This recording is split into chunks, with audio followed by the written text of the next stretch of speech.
قرآن کو سینے سے لگاؤ گے عزتیں ملیں گی، اور قرآن کو چھوڑ دے گو تو ذلت اللہ تعالیٰ مقدر فرما دیں گے۔ میں نے آپ کے سامنے ایک حدیث پڑھی ہے، حضرت ابو بکر رضی اللہ تعالی عنہ فرماتے ہیں کہ اللہ کے نبی نے فرمایا کہ میں تم کو بتلاؤں کہ گناہوں میں 3 سب سے بڑے گناہ کون سے ہیں۔ آپ نے آگے ارشاد فرمایا 3 سب سے بڑے گناہ جن سے بچنا ہر انسان پر ضروری ہے، ہر انسان پر، صرف مسلمان پر نہیں۔ جتنے بھی دنیا میں اللہ کے بندے آئے، جنہوں نے بھی جنم لیا ہے دنیا کے اندر، ان تمام کو، مرد ہو عورت ہو، کسی بھی دیش میں ہو، کہیں پیدا ہوا ہو، ان 3 گناہوں سے بچنا ہر کسی کے لیے لازم اور ضروری ہے۔ گناہ کا مطلب ہے اللہ کی نافرمانی۔ نافرمانی اللہ تعالیٰ کی کوئی دنیا کے اندر کرے اللہ کو پسند نہیں ہے۔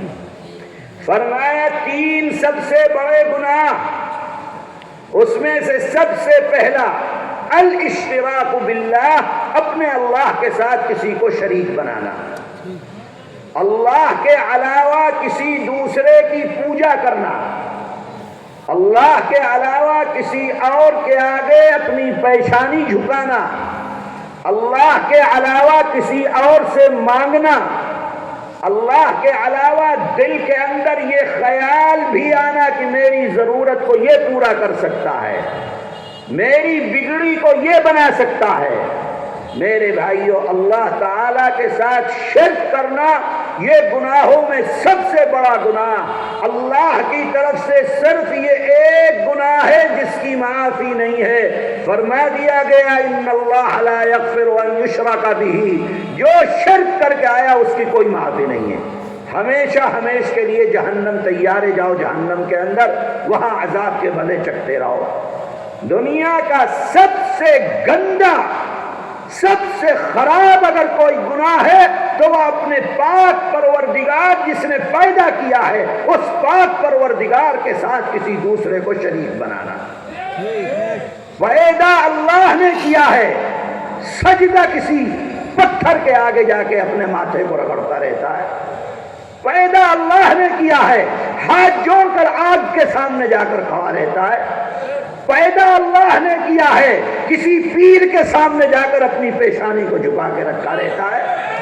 پیدا اللہ نے کیا ہے، مزار پہ جا کے دھاگا باندھتا ہے کہ یہ میری ضرورت پوری ہو جائے گی۔ ارے پاگل، جو قبر کے اندر پڑا ہوا ہے، جو سڑ گیا، گل گیا، کیڑے پڑ گئے، جسم ختم ہو گیا، کفن ختم ہو گیا، ککر اس کی قبر کے اوپر پیشاب کرے تو اس کو نہیں ہٹا سکتا، وہ تیری ضرورت کیسے پوری کر سکتا ہے؟ شرک کا مطلب صرف یہی نہیں ہے کہ مندر میں جا کے پوجا کرو، مزاروں پر جانے والے وہ بھی مشرک ہیں۔ کسی انسان سے یہ عقیدہ رکھنا کہ یہ انسان بگڑی بنا سکتا ہے وہ بھی مشرک ہے۔ کسی انسان سے یہ عقیدہ رکھنا کہ میری ضرورت یہ پوری کر سکتا ہے وہ بھی مشرک ہے۔ کسی انسان سے یہ عقیدہ رکھنا، اس کے پاس جانا کہ یہ مجھ کو اولاد دے سکتا ہے وہ بھی مشرک ہے۔ کوئی کچھ نہیں کر سکتا سوائے اللہ کے۔ حضرت علی رضی اللہ تعالی عنہ فرماتے ہیں کہ اگر تمہارے جوتے کا تسمہ ٹوٹ جائے،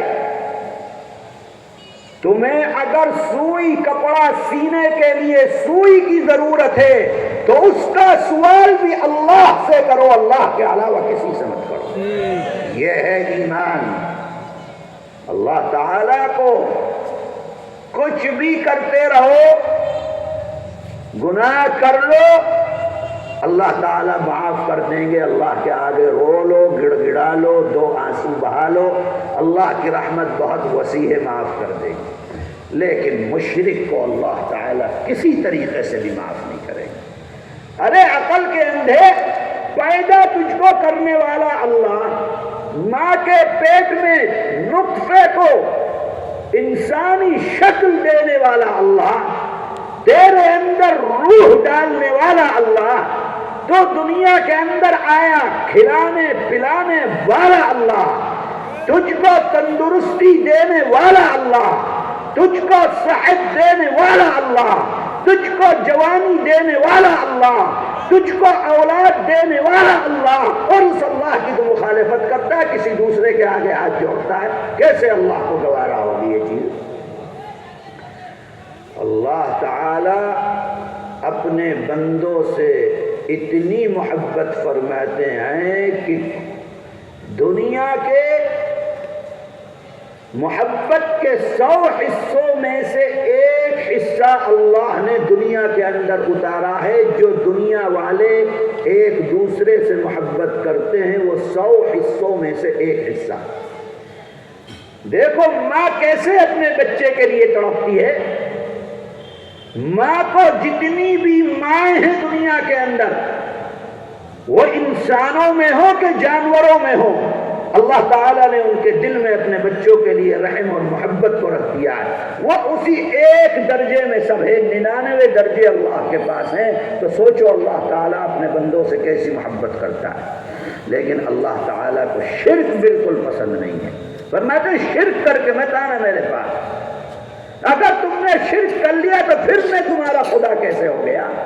اس کا مطلب یہ ہے کہ تم مجھ کو اپنا پروردگار نہیں مانتے ہو، جس کو مانتے ہو جاؤ اس کے ساتھ۔